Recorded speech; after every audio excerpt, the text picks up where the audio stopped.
everyone, and welcome to the Do-It-Yourself Prepper. Today we're going to do an exciting recipe video. Okay, so one of the greatest things that you can do to prepare for whatever it is you're preparing for, if it's just a hurricane or the end of the world, you can can your own food, right? It's inexpensive, and the best thing about canning your own food is you get to control what goes into it. So I'm going to show you how to can salsa today. Salsa is one of those sort of things to can. A lot of people are really scared of it, so I want to show you how I do it. I think that you'll really like it. So let me tell you a little bit about this salsa. I already made it. I pre-made it. I put the recipe on my other channel. I'll put a link somewhere on the screen and down below.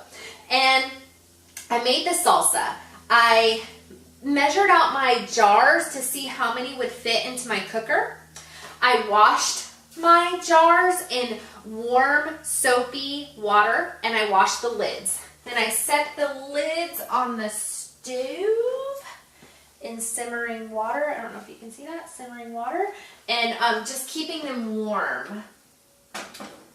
I put my salsa also on the stove, and it's simmering as well. It's at, let's check it.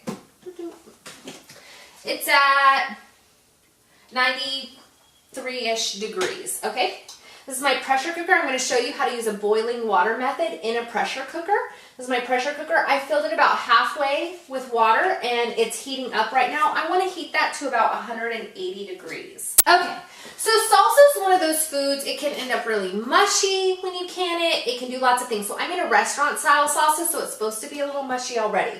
But I do a couple extra things when I can my salsa. The first is I'm going to add extra on top of the recipe that you're going to look at. I add the juice of 1 lemon. I add extra on top of the recipe you've already seen. I'm going to add a tablespoon of organic cane sugar. And I'm going to add 1 tablespoon of white wine vinegar. Maybe. Oh, vinegar. Yay. Okay, 1 tablespoon of white wine vinegar. I'm going to stir that up. Then, just to make sure that I haven't changed the flavor composition too much, what I'm going to do is just taste test it. So I've got these lovely chips. Yum. They're organic corn tortilla chips from Costco.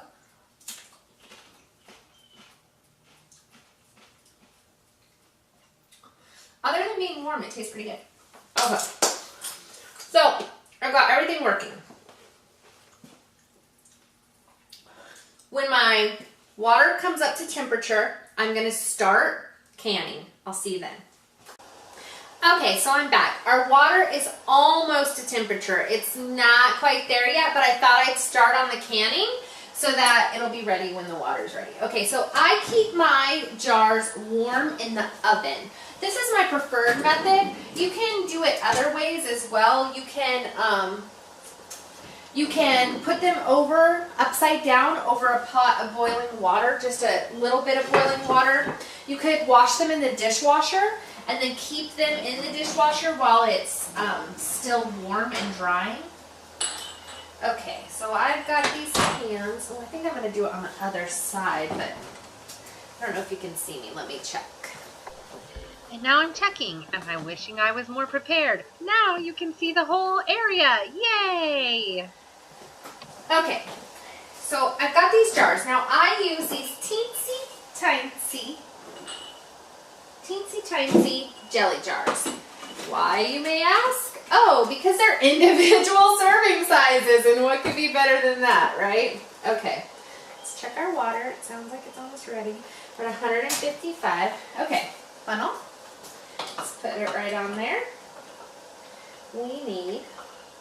Apparently, I like mumbling during this part, so what I'm saying is I'm putting on the funnel, and I'm going to leave a 1/4 inch of head space. I'm going to probably leave 1/2 inch. Okay, I'm going to get a ladle. This is my canning ladle. So I'm just going to take it and fill it up. Now, I might actually have more salsa than what can fit in these jars. And if that turns out to be the case, then I'm going to fill up some quart jars and can those as well. La la la, fill the jars. La la la, fill the jars. Filling the jars. It is so boring to fill all these jars up. Thanks for watching. Yeah, I'm going to have way too much salsa, having done a double batch. But that's okay. Let me show you the other jars I'm going to can. Okay, so this is my first time making a really long video, so you're just going to have to excuse these pauses. So I'm going to do this set first, and then I'm going to fill up as many of these as I can and do those as well second. Okay. La la la, fill the jars. La la la, fill the jars. Filling the jars. It is so boring to fill. And the great thing about using the funnel is it really helps you not make a huge mess. Sometimes I don't use a funnel. Okay, so I'm just going to fill all these up. Okay, so what I've done is I filled up all the jars. And now, I don't have one of those cool little magnet lid thingies. I guess I should get one. I don't. I just use tongs. I'm putting the lids on. As you can see, I've already done a lot of the lids. Shoot. Okay, so what you want to do is take a cloth, a paper towel, something like that, and you want to wipe off the rim, okay? In the filling process, you can get stuff on that rim, and you don't want there to be anything preventing the seal, okay? So don't touch the inside of your lids. Then you're just going to put your ring on and hand tighten it. In the canning world, they call this finger tightening. I think that's weird. I call it hand tightening. So just, you know, hand tighten. Okay, so we're going to wipe off the lid, the rim, wipe off the rim. That good and wiped off.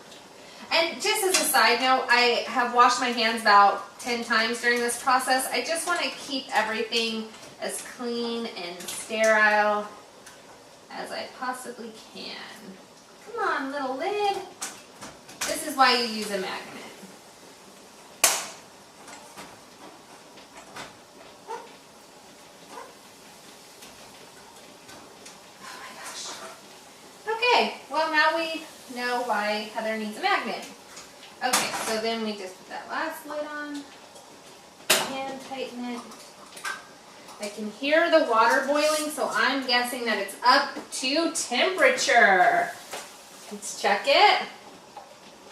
Yeah, we're right there. Okay, so what we want to do, it's about 180. Right now it's measuring between 179 and 180 with my temperature gauge. Okay, so this is a jar picker-upper. That's what I like to call it. So we're going to use that to place our jars. Now, it's very important. Oops, wrong way. It's very important when you put your jars in that they do not touch the bottom and they do not touch one another, okay? So I pre-measured these out, if you remember I told you in the beginning of the video, so I could kind of see where I needed to place them. So I'm just going to put them all in here, make sure they don't touch. It's a tight fit with all of these. So I need to just make sure I have it correct. You also don't want them to be touching the side.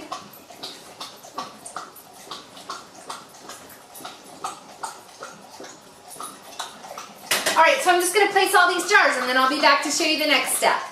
Okay, I know you probably can't see this, but my pressure cooker is venting. That's hot. It's starting to vent. It will increasingly vent more than this, but I like to start my timer right when the venting starts. So what I'm going to do is set my timer. I know how to use it for 20 minutes. And I'm going to just kind of turn this down to a medium high. Enough to keep the boil going, but not enough to make it go wild. Then we're going to let this bathe, if you will, for 20 minutes. And then I will show you what I do when it comes back so you can see the venting really starting now. Okay, see you in a minute.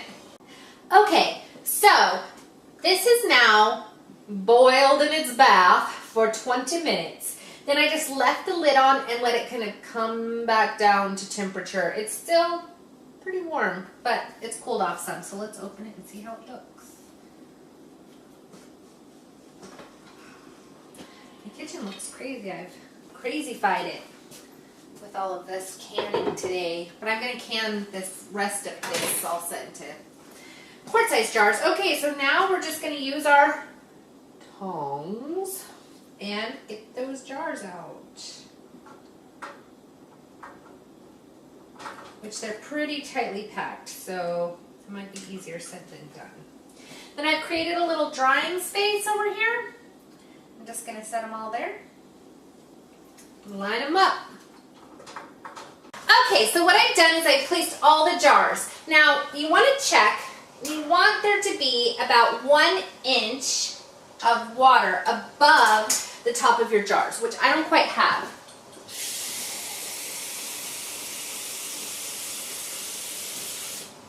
So I'm going to add just a touch more water, maybe one more.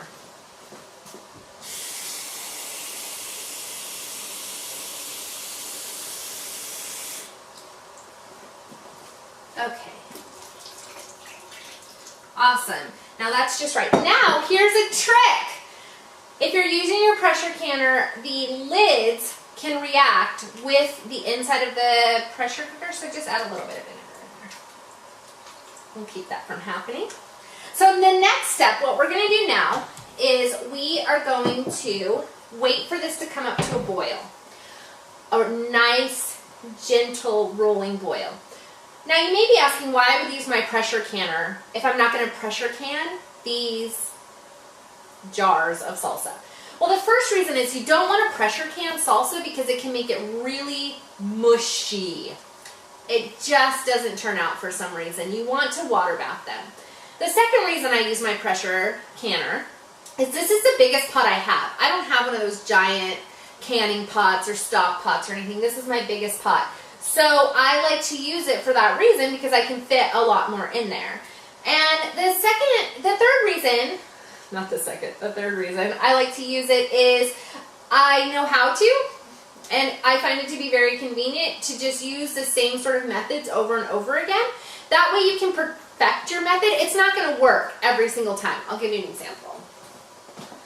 I've never canned mandarin oranges before, and I wanted to give it a go, so I canned these mandarin oranges. Well, I didn't stuff it full enough. Do you see all this liquid in the bottom and all this mandarin orange at the top? That is not quite what I was going for. But it was a learning experience.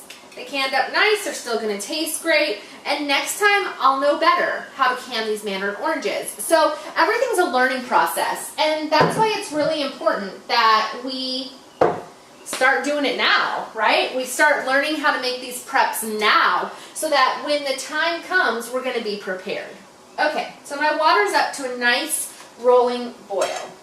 Then what I'm going to do, the top of this lid looks really dirty. It's not, it's like stained or something. I'm going to line up my cooker. Where is my little thingy? Okay, so you're going to line up the V's, close the lid. Okay, now what I'm going to do is I'm going to wait for this to vent. When it starts venting, I will come back and show you what I'm going to do. Okay, you crazy kids, I'm back. I know you're so excited. Okay, so here is my finished canning products. I took them all out. I also made some quart-sized jars and 2 of those with that leftover salsa. I canned those while we were in the ethereal jump to the new segment of canning. Okay, so what you're going to want to do is set everything out on the counter nice and pretty, and you're going to want to let them cool for 12 to 24 hours. I usually just let them sit overnight. And then you want to test them to make sure they're sealed. So the way you test them is you push on it and see if it's sealed. If it's not sealed, it'll like pop. Pop, pop, pop. You can also take a spoon and kind of just do that, and if you get a nice sort of sound, not a dull thunk-thunk sound, it's good. You can also kind of lean down and look at them, and the lid should be kind of concave. Okay, those are the ways to tell. So I hope that you enjoyed this salsa canning video. This salsa tastes delicious. I've seen some complaints online that approved for canning salsas don't turn out so great, but these ones are super yummy and they can great and they'll last you for a while and you can use them in lots of different ways. In fact, check out my other YouTube channel to see some ways that you can use this lovely salsa. I hope that you are ready to start canning on yourself, and until next time, just be prepared.